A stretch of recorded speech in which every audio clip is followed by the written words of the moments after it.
पोषक तत्वों का असमान वितरण मतलब जो पोषक तत्व हैं उनका भूमि में जो वितरण है, जो जो व्यवस्था है वो असमान हो जाती है, बिखर मतलब अनियंत्रित, मतलब ये कहेंगे कि इम्बेलेंस हो जाती है। तो न्यूट्रिएंट इम्बेलेंस कहते हैं इसको, ठीक है। जो पौधा होता है उसे टोटल 17 पोषक तत्व चाहिए होते हैं बेसिकली। अभी तक हम 17 जानते हैं या कुछ कहते हैं 21 भी हैं, लेकिन इस फोटो में हम दिखा रहे हैं आपको कि NPK, magnesium, sulphur, calcium, boron, chloride, chlorine, उसके बाद manganese, iron, nickel, copper, zinc, molybdenum, ये सभी चाहिए होते हैं। अगर आप ये सभी बराबर मात्रा में देंगे तो पौधा खुश रहेगा। लेकिन वहीं पर आज हम क्या देते हैं, आज हम देते हैं सिर्फ N, P और K, नाइट्रोजन यूरिया के थ्रू, P DAP के थ्रू और पोटाश, ये 3 चीज़ें हम दे रहे हैं। तो पौधे को हम यूरिया, DAP और पोटाशियम कितनी भी मात्रा में दे दें, ये पैदावार नहीं बढ़ा सकता, पौधा खुश नहीं रह सकता। और इसका कारण मैं आपको बहुत पहले शुरुआत में जब हम हिस्ट्री समझ रहे थे तब समझा चुका हूँ। आपको याद होगा मेरा वो बाल्टी वाला फोटो है ना, जस्ट स्मॉल लिविंग वाला, कि आप दूसरे पोषक तत्व कितनी भी मात्रा में दे दो, जो सबसे कम मात्रा में पोषक तत्व होगा, जो सबसे ज़्यादा कम पड़ेगा, वो डिसाइड करेगा कि आपकी पैदावार कितनी होगी, ठीक है।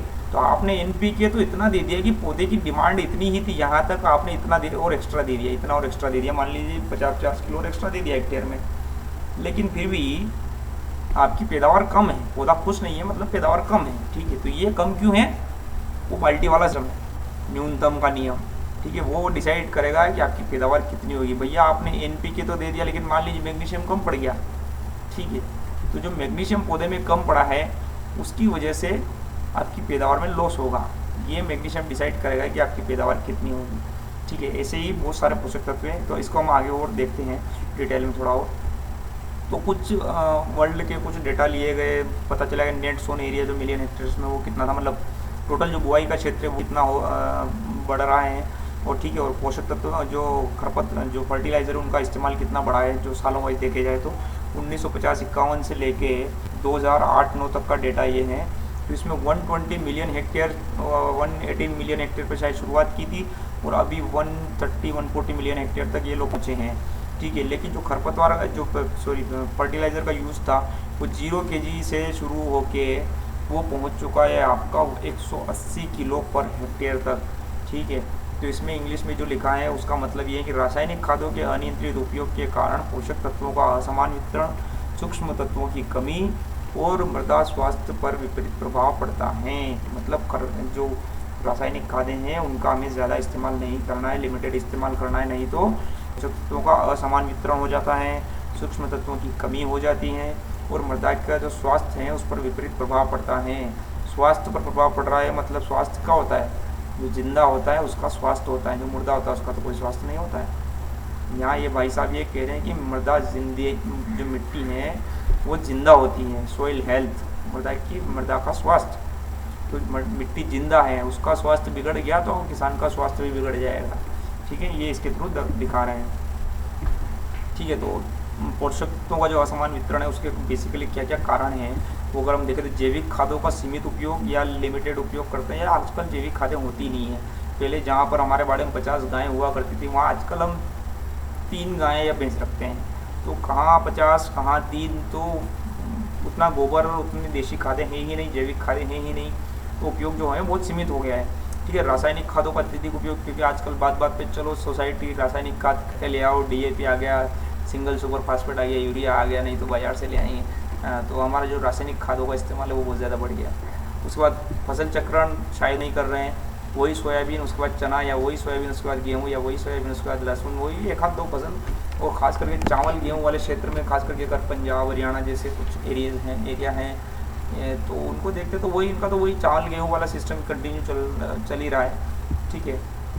उसके बाद एकल फसल पद्धति, जो हम शुरू में देखते हैं कि एकल फसल पद्धति आती तो उससे क्या नुकसान होता है या क्या फ़र्क पड़ता है, ठीक है। तो पोषक तत्वों का असमान वितरण में एकल फसल पद्धति बहुत बड़ा कारण है, और ज़रूरत से ज़्यादा सिंचाई करना और कमज़ोर जल निकासी, ये सभी कारण हैं जिसकी वजह से पोषक तत्वों का असमान वितरण हो जाता है, ठीक है।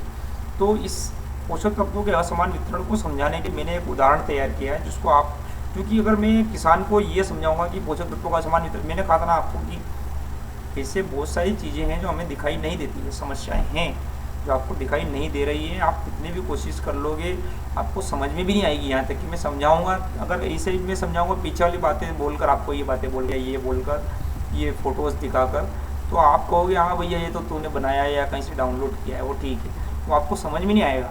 लेकिन उसको अगर मैं आपके ही घर से जोड़ दूँ, आपके घर के तरीके से समझाऊँ, तो शायद आपके दिमाग में जाएगा। तो किसान भाइयों, चलिए इस स्लाइड को समझते हैं। ये सबसे इम्पोर्टेंट पार्ट है पोषक तत्वों के असमान वितरण को समझने का, ठीक है।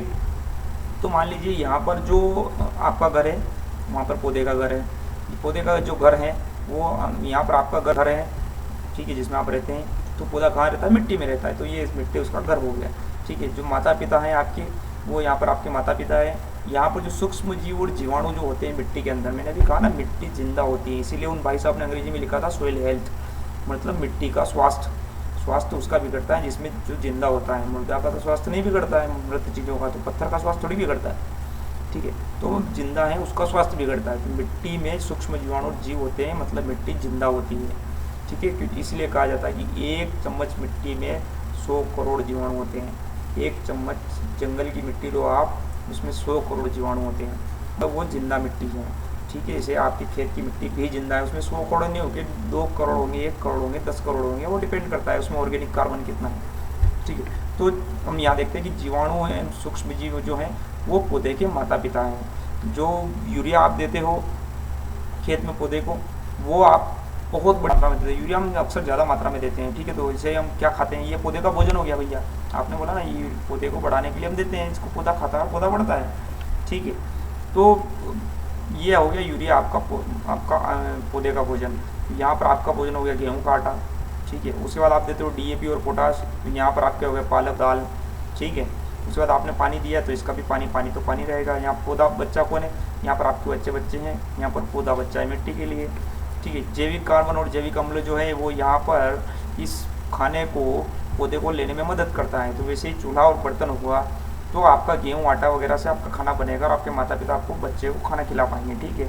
और सूक्ष्म तत्व जो है उन्हें यहाँ पर मसाले से रिप्रेजेंट किया गया। जो आपके घर में मसाले हैं, समझ लीजिए वो ज़मीन में सूक्ष्म तत्व हैं, ठीक है। और तैयार भोजन जो है वो पौधे के पोषक तत्व हो गए तैयार, जो पौधे को मिलते हैं। और बच्चों में बढ़वार को पौधे में पैदावार से समझ लो था। अब आप मुझे एक बात बताइए कि आपके घर में मसाले पड़े हैं, मान लीजिए काफ़ी 1 साल पहले आप लेकर आए थे, तो आपने 1 साल तक उन मसालों को खाया, 365 दिन आपने खाना बनाया, 700-800 बार खाना बना, आपके घर में जितने मसाले थे सारे इस्तेमाल हो गए, या थोड़े बहुत कहीं कुछ कोने में बचे पड़े हैं, ठीक है। वैसे ही मिट्टी में क्या हुआ कि जो पोषक तत्व शुरुआत से थे, हम 50 साल से 100 साल से खेती करते आ रहे हैं, तो पोषक तत्व तो हमने आज तक डाले नहीं है। माइक्रोन्यूट्रिएंट सूक्ष्म तत्व जिन्हें मैं कह रहा हूँ, वो तो हमने आज तक डाले नहीं है। तो ये जो मसाले हैं मिट्टी में, ये आपके खत्म हो गए, पहली चीज़। दूसरी चीज़, जो बर्तन थे आपके घर में, मान लीजिए पुराने बर्तन 40-50 साल पुराने थे, टूट गए, वो भी लगभग खत्म होने के कगार पर हैं घर में। जैसे ही मिट्टी में जो जैविक कार्बन है, जो जैविक अम्ल है, वो भी लगभग खत्म हो चुका है, ठीक है। अब आप क्या करते हो कि मिट्टी में जाके दे देते हो यूरिया, DAP और पोटाश, ठीक है। मतलब अगर आप आपके घर में जाके सिर्फ मम्मा को, आपकी माताजी को गेहूं का आटा, पालक और दाल दे दो और थोड़ा सा पानी दे दो, ठीक है, और आप उनको बोलो कि हमें खाना बना के खिलाओ बढ़िया लजीज खाना, तो वो आपको क्या खिलाएंगे? वो क्या करेंगे? गेहूं के आटे को और पालक को और दाल को पानी में मिक्स करके एक रात रखेंगे और आपको दूसरे दिन सुबह बोलेंगे लो खाओ भैया। आपको क्या लगता है आप कितने दिन तक खा पाओगे? आपकी हेल्थ कैसी होगी, आपका स्वास्थ्य कैसा होगा? इमेजिन कीजिए, यही हमारी ज़मीन में, हमारी मिट्टी के साथ हो रहा है, हमारे पेड़ पौधों के साथ हो रहा है। हम उन्हें सिर्फ गेहूं का आटा, पालक और दाल, 3 चीज़ें दे रहे हैं, बोल रहे हैं भाई तू बना के खा ले। हमने जो माता पिता हैं उनको तो मार दिया है, क्योंकि हम लगातार केमिकल डाल रहे हैं और केमिकल से सूक्ष्म जीव मरता है। इसके ऊपर मैं मिट्टी के ऊपर पूरा एक नया वीडियो बनाऊंगा दोस्तों। किसान भाइयों, एक नया वीडियो आएगा सिर्फ और सिर्फ मिट्टी के। आपको मिट्टी क्या होती है मैं A to Z समझाऊंगा, ठीक है। तो उसमें मैं बताऊंगा कि अभी आप मान लीजिए कि आपने सूक्ष्म जीवों को मारा है, आप मार रहे हो, जितना केमिकल डाल रहे हो, जितना ज़्यादा मशीनीकरण कर रहे हो, जैविक कार्बन आप डाल रहे हो, तो वो तो मर रहे हैं, सीधी सी बात है, ये लोग मर रहे हैं, ठीक है। तो माता पिता तो मर रहे हैं। अब आप बच्चे के सामने गेहूं का आटा, पालक, दाल, पानी फेंक दो, वो कितना खाएगा, खा के कितने दिन सहन करेगा और उसकी क्या बढ़वार होगी, क्या पैदावार होगी, वो आप देख लेना। तो जो शुरू में मैंने कहा था कि सोयाबीन किसी ज़माने में 6 बोरी बीघे की हुआ करती थी या 5 बोरी बीघे की हुआ करती थी, वो आज 2 बोरी, 2.5 बोरी, 3 बोरी पर आ गई है। तो उसकी उसके पीछे का सबसे बड़ा कारण ये है कि सूक्ष्म तत्व बचे नहीं है, ठीक है, जीवाणु बचे नहीं है। तो आप जो डालोगे पहला तो वो पौधे को मिलेगा नहीं, और मिलेगा तो अधूरा मिलेगा। बच्चा क्या है, गेहूँ आटे को मिक्स करके कितना खाएगा, थोड़ा बहुत खा लेगा, बाकी ऐसे ही पड़ा रहेगा। कुत्ते उत्ते आएंगे वो खा जाएंगे। तो यहाँ पर आपका जो यूरिया, पोटाश, डीएपी है उसको आपके पौधे पूरे तरीके से नहीं ले पाएंगे। लेकिन जो खरपतवार है, यहाँ जो कुत्ता आके खा के जाता है उस आटे को या इसको, यहाँ समझ लो खरपतवार है, वो आपकी मतलब उसकी जो कैपेसिटी होगी यहाँ से पोषक तत्व उठाने की, उसकी जड़ों की गहराई तक ले जाकर या फैला कर जो खा सकता है वो यहाँ से खा जाएगा। जैसे आपके घर में से बच्चा जितना खाएगा उतना खा लेगा, बाकी कुत्ते खा जाएंगे, वैसे ही यहाँ पर वो कुत्ता आपका खरपतवार है, ठीक है। तो मुझे नहीं लग रहा कि इंसान के घर पर और पौधे के घर में कोई भी अंतर है, ठीक है। जो चीज़ें वहाँ पर है वही यहाँ पर है, बस उनका रूप अलग है, उनका काम करने का तरीका शायद थोड़ा अलग हो सकता है, लेकिन हूबहू मैच होती है वो चीज़ें, ठीक है। तो किसान भाइयों, अगर आपको मेरी बात पुरानी चीज़ों को समझ के या टेक्निकल तरीके से नहीं आती हो, तो ये मैंने एक उदाहरण आप पर्सनली बनाया है, ठीक है, सोच समझ के आपको एक्सप्लेन कर रहा हूँ। ये आप दुनिया के किसी भी साइंटिस्ट को जाके ये पूछ लेना कि साहब ये ऐसा ऐसा ही कुछ होता है क्या। अगर वो मना कर दे तो साइंटिस्ट साहब को मेरे से मिलवा देना, ठीक है। अगर वो मना कर दे तो वो कहेंगे नहीं भाई साहब ये बिल्कुल सही बोल रहा है बंदा, जो भी बोल रहा है, ठीक है। क्योंकि मैं भाई साहब 15 साल से खेती के बारे में पढ़ लिख रहा हूँ और काम कर रहा हूँ। मैं खुद भी किसान हूँ, खेती करता हूँ, खेती को जानता हूँ, मैंने पढ़ा लिखा है, टेक्निकल पढ़ाइयाँ की है, लैब में काम किया है, ठीक है। अभी भी मशरूम की लैब है मेरे पास, और मैं 6 साल से कॉर्पोरेट कंपनी में काम कर चुका हूँ, लगभग 5 साल 3-4 महीने। तो वहाँ पर भी मैं किसानों को यही चीज़ समझाता था। ये चीज़ें मैंने बहुत समझाई, ये लोगों को समझ में भी आती है। तो आप लोग भी समझ जाइए कि ये हो रहा है, आप मानो या ना मानो, ये मर रहे हैं माता पिता, खेत में पौधे के माता पिता मर रहे हैं, ठीक है। उसके घर में मसाले नहीं बचे हैं, उसके घर में चूल्हा बर्तन नहीं बचा है। अब आप उसको कितना भी यूरिया, डीएपी, पोटाश दे दो, सोयाबीन 3 से 4 क्विंटल होगी तो उतनी ही होगी, वो 8 क्विंटल नहीं हो सकती। 8 क्विंटल होगी, उसको घर में माता पिता दो पौधे को पहले, उसके घर में चूल्हा डालो, उसके घर में मसाले डालो, फिर आप उसमें आटा, दाल और पालक डालो, फिर देखो आप पालक दाल की लजीज सब्जी बना के ये माता पिता इस चूल्हे पर बना के मसाला मिला के इस बच्चों को खिलाएगा तो बच्चा बढ़ेगा और 8 क्विंटल बीघे की पैदा भी मिलेगी, ठीक है। तो आप ये ख्वाब देखना छोड़ दीजिए कि आपको अब कभी 6 क्विंटल या 8 क्विंटल की पैदावार मिलेगी, इम्पॉसिबल। क्योंकि कह रहे हैं ना कि भैया ये चीज़ें तो बची नहीं। और वो बाल्टी वाले नियम में आपने देखा होगा जो सबसे कम होता है, जिसकी मान लीजिए mg की ज़रूरत 1 किलो है पूरे 1 एकड़ में, और वो 200 ग्राम 100 ग्राम ही बची है, तो जो 800 ग्राम की कमी है, वो जो कमी है ये मैग्नीशियम डिसाइड करेगा। ये मैग्नीशियम डिसाइड करेगा कि आपको कितनी सोयाबीन मिलेगी या कितना दूसरा जो फसल है वो मिलेगी। ये आपका यूरिया, डीएपी, पोटाश डिसाइड नहीं कर सकता। आप 1 कट्टे की जगह में बोल रहा हूँ 10 कट्टे डाल दो, ठीक है।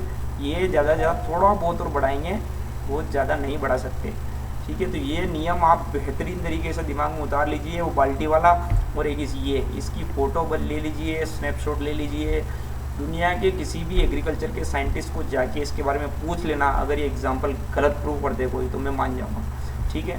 चलिए तो अब आगे बढ़ते हैं। ये बहुत काम की चीज़ थी दोस्तों, इसको ज़रूर याद रखना, ठीक है।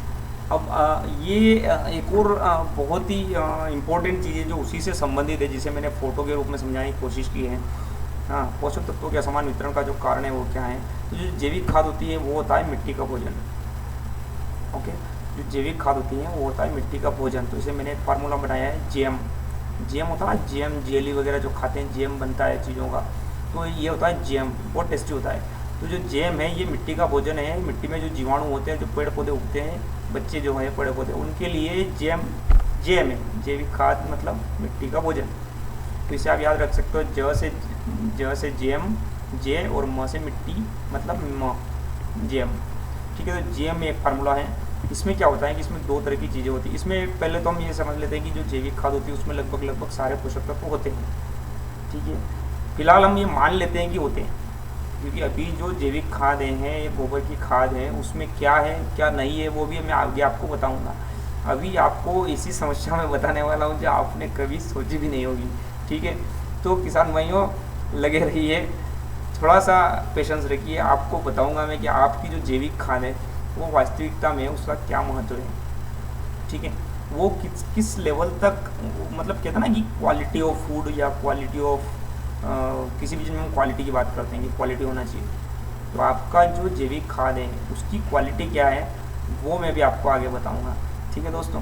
तो अभी हम यहाँ मान लेते हैं कि जो जैविक खाद होती है उसमें 16-17 पोषक तत्व जो हमने होते हैं, iron, zinc, magnesium, boron, calcium, chlorine, nitrogen, sodium वगैरह जो भी हैं वो सारे होते हैं, हम ये मान लेते हैं उसमें सारे होते हैं। तो ये जैविक खाद है जो मिट्टी का भोजन होता है। इस मिट्टी के भोजन में दो तरह की चीज़ें दो तरह की चीज़ें होती है। एक होता है कार्बनिक पदार्थ, दूसरा होता है पौधे के पोषक तत्व। तो ये जो पोषक तत्व होते हैं इनको पौधा ले लेता है, ठीक है, क्योंकि ये पौधे के काम के होते हैं।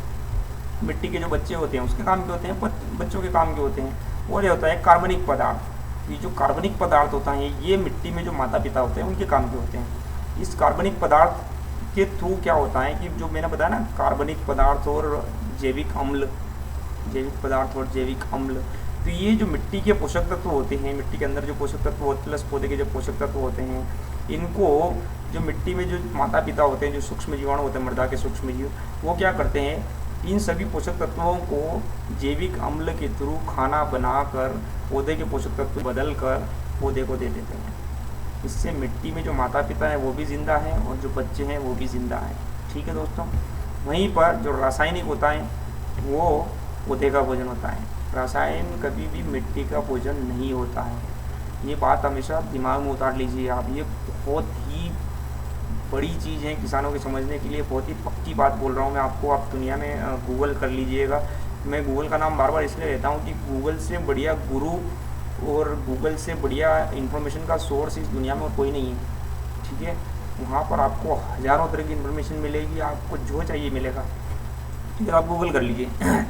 जो रासायनिक खाद होती हैं वो पौधे का भोजन होती है, वो मिट्टी का भोजन नहीं होती है। तो मिट्टी में जो माता पिता बैठे हैं पौधे के, आप जो डाल रहे हो, चॉकलेट डाल रहे हो जो सिर्फ बच्चों के खाने के लिए होती है, समझ लीजिए आप, वो माता पिता के लिए नहीं है। तो माता पिता को तो आप कुछ डाल नहीं रहे हो, माता पिता को तो खाने के लिए कार्बनिक पदार्थ चाहिए। ये जो पेरेंट्स हैं ये तो कार्बनिक पदार्थ खाते हैं, ठीक है। ये पौधे के पोषक तत्व नहीं खाते हैं, ये तो इनको सिर्फ खाना बना के पौधे के पोषक तत्व जो होते हैं उनको भोजन बना के पौधों बच्चों को दे देते हैं, ठीक है।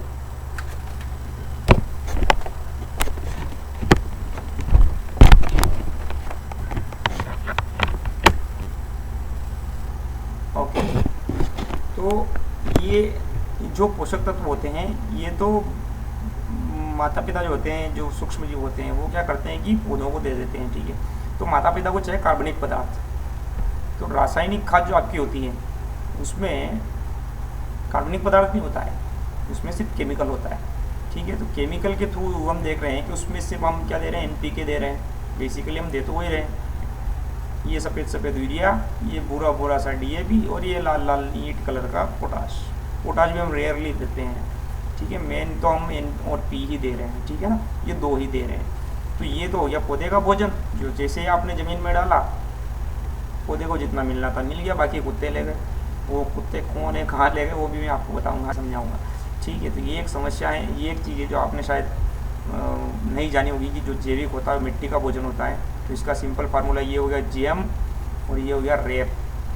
आप मिट्टी का रेप कर रहे हैं, क्योंकि आप सिर्फ पौधे को भोजन दे रहे हैं, मिट्टी को कुछ नहीं दे रहे, तो उस बेचारे का तो रेप हो जा रहा है। तो जो माता पिता ना, इनका तो रेप हो रहा है यहाँ पर मिट्टी के अंदर। आप जो केमिकल डाल रहे हो, इसमें जो पोषक तत्व है वो तो पौधे को मिल जाएंगे, लेकिन उसके अलावा जो एक्स्ट्रा केमिकल जो बचा हुआ है, इनर्ट मैटर जिसको ये लोग बोलते हैं टेक्निकली, वो जो होता है उसमें बहुत सारी प्रोसेस होती है, उसके बहुत सारे एसिड्स बनते हैं उसकी, उनकी वजह से, ठीक है। क्या क्या बनता है, कैसे बनता है, कैसे प्रोसेस होता है, पूरी केमिकल प्रोसेस आप गूगल बाबा के पास चाहिए, वो बता देंगे, ठीक है।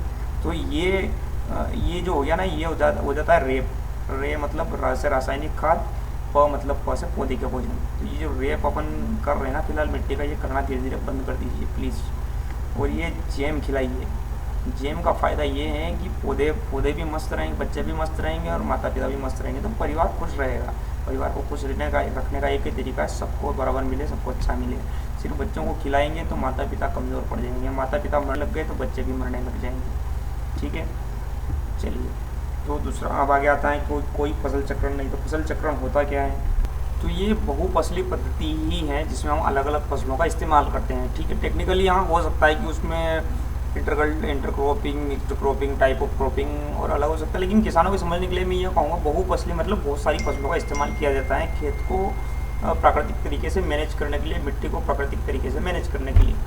ठीक है, अब हम यहाँ पर समझते हैं कि सिस्टम कैसे काम करता है। ये जो मक्का है ये उथली जड़ वाली फसल है, ठीक है। और यहाँ पर पालक के क्या सॉरी वो मान लीजिए आपकी जैसे कि आपने सोयाबीन लगा रखी है, ये टेप रूट वाली गहरी रूट वाली फसलें हैं, ठीक है। इस जगह पर यहाँ पर ये नाइट्रोजन छोड़ रही है और यहाँ पर ये ज़्यादा नाइट्रोजन उठा रही है। तो अगले साल आपने क्या किया कि यहाँ पर ये सोयाबीन और ये गहरी जड़ वाली दालें वगैरह लगा दी, और जहाँ पर सोयाबीन लगी थी वहाँ पर मक्का लगा दी जो ज़्यादा नाइट्रोजन उठाती है। तो आपको ज़्यादा नाइट्रोजन देनी नहीं पड़ेगी क्योंकि मिट्टी में ऑलरेडी है, इस साल सोयाबीन ने छोड़ रखी है, ठीक है। उसके बाद फिर मक्का को आपने थोड़ा और आगे शिफ्ट कर दिया, तो यहाँ नाइट्रोजन की कमी हो गई थी, यहाँ आपने कोई दालों वाली फसलें लगा दी, इसको आगे शिफ्ट कर दिया। और इधर जहाँ पे पहले मक्का लगी, ये दूसरी फसलें लगी थी, उनकी जगह कुछ और दूसरी लगा दी, गहरी जड़ी वाले लगा दी, या फिर लेग्यूमिनस क्रॉप दूसरी लगा दी। तो इसका मतलब होता है क्या है कि शिफ्ट होता रहता है। तो इसे कहते हैं फसल चक्रण। फसल को चक्र के रूप में इस्तेमाल करना है, ना कि लगातार एक ही जगह एक ही फसल एक ही जैसे तरीके से लगाते रहना है, ठीक है। तो ये हो गया फसल चक्रण। अगर आप ये नहीं करते हैं तो नुकसान होता है। आप एकल फसल पद्धति लाते हो तो उसमें क्या नुकसान होता है वो हम पहले देख चुके हैं बहुत अच्छे से, ठीक है। कि लगातार एक ही फसल लगाने से उसमें एक ही लेवल मिट्टी के लेवल से वो खनिज उठाते हैं, पोषक तत्व उठाते हैं, तो उसमें कमी हो जाती है। जब हमें फर्टिलाइज़र देने पड़ते हैं, फर्टिलाइज़र देते हैं तो वो मिट्टी में कैसे नुकसान करते हो पिछली स्लाइड में हमने देख लिया है। वो रेप हो जाता है मिट्टी का, और उसके माता पिता का जो होते हैं, पौधे के माता पिता जो होते हैं सूक्ष्म, उनका तो रेप ही हो जाता है, ठीक है। उसके अलावा फिर मिट्टी की पैदावार तो कम होती है, उसमें अलग अलग बीमारियां लगने लग जाती है क्योंकि लगातार एक ही जैसी फसलें लगाते हैं, तो अलग अलग कीट और बीमारियां लगने लग जाती है, वो कंट्रोल नहीं होती है प्राकृतिक तरीके से। उसके अलावा पूर्ण हानि होने का चांसेस बढ़ जाते हैं, ठीक है। तो ऐसी बहुत सारी चीज़ें जो हम पहले भी देख चुके हैं और आगे भी और हम देखेंगे। तो जैसे कि फसल चक्र में देखिए, प्रथम वर्ष में इन्होंने गेहूँ लगाया, दूसरे साल सरसों लगा दिया, ये उथली जड़ वाली थी गेहूँ, ठीक है। गेहूँ उथली जड़ वाली फसल होती है। फिर ये गहरी जड़ वाली लगा दी अपना। ये सरसों क्या होती है, थोड़ी हेवी क्रॉप होती हैं, तो ये बहुत गहराई तक इसकी जड़ें जाती है और ये पूरी एक्सट्रैक्ट कर लेती हैं न्यूट्रिएंट्स को। तो आप क्या करते हैं, फिर चना लगा देते हो तीसरे साल उसी खेत में, कि चना लगा देते, चना ज़मीन में वापस नाइट्रोजन छोड़ देता है, तो पोषक तत्वों की वापस भरपाई कर देता है, सूक्ष्म जीव की बढ़ जाते हैं। फिर अगले साल आप गेहूँ लगा दो उथली जड़ वाले, तो आपकी जो मिट्टी का जो लेवल है वो बना रहेगा। प्लस गेहूँ में जो बीमारी लगेगी वो सरसों में नहीं लगती है, सरसों में जो कीट लगता है वो आपका चने में नहीं लगता है, चने में जो लगता है वो गेहूँ में नहीं लगता है। तो आपका natural paste and disease management और न्यूट्रिएंट्स मैनेजमेंट और सोइल हेल्थ मैनेजमेंट पूरा प्रॉपर्ली बना रहता है। इसलिए फसल चक्रण करते रहना है। और एकल फसल पद्धति तो हम देख ही चुके हैं किस तरीके से नुकसान कर रही है, ठीक है। खास करके जड़ों का हमने देखा था कि किस तरह से कैसे जड़ क्षेत्र एक जैसा होने की वजह से नुकसान होता है, अगर अलग अलग होता तो फ़ायदा मिलता है, ठीक है। उसके बाद पोषक तत्वों के असमान वितरण का दूसरा कारण हम यहाँ पर देख रहे हैं। मैंने बताया था आपको कि जो बच्चा होता है वो पूरा खाना नहीं खा पाता है, तो कुछ तो कुत्ते खा जाते हैं, ठीक है। घर में और जानवर आएंगे तो वो खा जाएंगे। ऐसे ही मैंने बताया था खरपतवार खा जाता है। खरपतवार के अलावा भी और बहुत सारे कारण हैं जो यहाँ आपको यहाँ पता चलेंगे जी। कि आपने यहाँ पर दो तरह की खाद, एक अमोनियम नाइट्रेट है, एक यूरिया है। तो अमोनियम नाइट्रेट हम नहीं डालते, उसको हम छोड़ देते हैं। खास करके हम यूरिया ज़्यादा इस्तेमाल होता है पूरे इंडिया में। तो यूरिया का आपने एप्लीकेशन किया, यूरिया जैसे ही ज़मीन में जाएगा उसमें से कार्बन डाइऑक्साइड उड़ जाएगी, ठीक है। हाइड्रोलाइसिस होगा पानी के साथ मिलके और यहाँ पर नाइट्राइट बनेगा, ठीक है। नाइट्राइट बनेगा तो इस नाइट्राइट के टाइम पे थोड़ा वोलेटिलाइजेशन होगा, यहाँ पर नाइट्रोजन का लॉस हुआ। फिर नाइट्रिफिकेशन होगा, उसमें फिर दो तरीके से नाइट्रोजन का लॉस होगा, N2 और NO बन के। फिर यहाँ पर ऑर्गेनिक मैटर के साथ कुछ इमोबिलाइजेशन हो जाएगा, मतलब फिक्स हो जाएगा वो नाइट्रोजन जो है फिक्स हो जाती है, वो बंध जाती है किसी चीज़ के साथ, तो पौधे को नहीं मिलती है, ठीक है। तो यहाँ पर भी फिक्स हो गया। फिर वो नाइट्रिफिकेशन होकर नाइट्रेट बनेगा, तो यहाँ पर भी कुछ वोलेटिलाइजेशन प्रोसेस होगी, डीनाइट्रिफिकेशन होकर वापस वोलेटिलाइजेशन हो जाएगा, ठीक है। तो यहाँ पर भी नाइट्रोजन का लॉस होगा और आपके पौधे को फिर कुछ मिलेगा। तो ओवरऑल जो होता है वो 2, 3, 4 लीचिंग भी, हाँ लीचिंग हो जाती है, पानी के साथ गहराई में चला जाता है, 5, 6 लगभग 6 जगह पर आपका नाइट्रोजन लॉस हो रहा है। जो आप यूरिया दे रहे हो वो आपका पूरा कभी भी पौधे को नहीं मिलता है। वो 7वां मैंने बताया वो कुत्ता खा जाता है, खरपतवार खा जाता है, ठीक है। तो इस तरीके से हमारा जो नाइट्रोजन का जो उपयोग क्षमता है, दक्षता है, वो बहुत ही कम हो जाती है, ठीक है। तो हम इसकी वजह से हम सोचते हैं कि यार हमने तो 100 किलो यूरिया डालने का बोला था साहब, कार्ड में लिखा था सोइल हेल्थ कार्ड में कि 100 किलो यूरिया दीजिए या 200 किलो यूरिया दीजिए, हमने डाली लेकिन फिर भी काम क्यों नहीं कर रही, तो इस वजह से नहीं कर रही है। तो हम इन नुकसान को कैसे रोकना है या इन्हें कैसे कम करना है या इसका झंझट ही नहीं रखना है, वो कैसे करना है, उस पर हम आगे बातचीत करेंगे, चर्चा करेंगे। और पोषक तत्वों के असमान वितरण की जो वजह से जो नुकसान होते हैं वो फिर कुछ इस तरीके से होते हैं। पोषक तत्वों की कमी हो जाती है, नाइट्रोजन की कमी होगी तो नीचे के पत्ते पीले पड़ जाएंगे, फास्फोरस की कमी होगी तो पत्ते पर्पल कलर के हो जाएंगे, ठीक है। पोटाश की कमी होगी तो पत्तों के किनारे सूख जाएंगे। मैग्नीशियम की कमी होगी तो शिराएँ हरी रह जाएगी, शिराओं के बीच में जो एरिया होता है वो ग्रीन मैटर जो होता है वो पीला पड़ने लग जाएगा, क्योंकि जो क्लोरोफिल होता है जिसकी वजह से हरा कलर होता है, क्लोरोफिल का मेन कंटेंट होता है मैग्नीशियम। अगर मैग्नीशियम की कमी हुई तो क्लोरोफिल बनना बंद हो जाएगा। तो क्लोरोफिल बनना बंद हो जाएगा तो शिराओं के बीच का जो इंटरवेनल क्लोरोसिस है वो चालू हो जाएगी। कैल्शियम की कमी से और बोरॉन की कमी से जो होता है टॉप जो होता है टिप होता है वो देखिए जो ऊपर की मुंह होता है जहाँ से नई नई शाखाएँ निकलती हैं वो ख़राब हो जाती हैं, ख़राब होने लग जाती हैं। जिंक की कमी से सफ़ेद सफ़ेद चकत्ते पड़ने लग जाते हैं, सब मिलके फिर पत्ती सूख जाती हैं। आयरन की कमी से शिराएँ पीली पड़ जाती हैं, ठीक है। तो इस तरीके से लगभग सभी के हमें कुछ न कुछ नुकसान दिखाई देते हैं कमी की वजह से, ठीक है। तो मृत मिट्टी, शुरू में मैंने कहा था ना, आपको लग रहा होगा मृत मिट्टी क्या होता है। तो मृत मिट्टी जिंदा कैसे होती है, तो मैंने बता ही दिया है कि उसमें 1 चम्मच में 100 करोड़ जीवाणु होते हैं। तो आपकी मिट्टी में जीवाणु है तो वो जिंदा है। और अब ये प्रूव भी हो चुका है, क्योंकि वो भाई साहब ने लिखा था ना, सोइल हेल्थ डिटोरेशन, मृदा स्वास्थ्य पर ऋणात्मक प्रभाव पड़ता है, मृदा स्वास्थ्य खराब हो जाता है, मतलब मृदा का स्वास्थ्य खराब हो रहा, मतलब मृदा जिंदा है, ठीक है। तो वो मर रही है। कैसे? वो कठोरीकरण से मर रही है, मृदाक्षरण से मर रही है, वो लवणीकरण से मर रही है, मरुस्थलीकरण से मर रही है, पोषक तत्वों के असमान वितरण से मर रही है। और मिट्टी मर रही है और मरी हुई मिट्टी पैदा नहीं देती है। मरी हुई मिट्टी कोई भी अनाज पैदा नहीं करती है। दोस्तों, किसान भाइयों समझ जाइए, मिट्टी को मारना बंद कर दीजिए।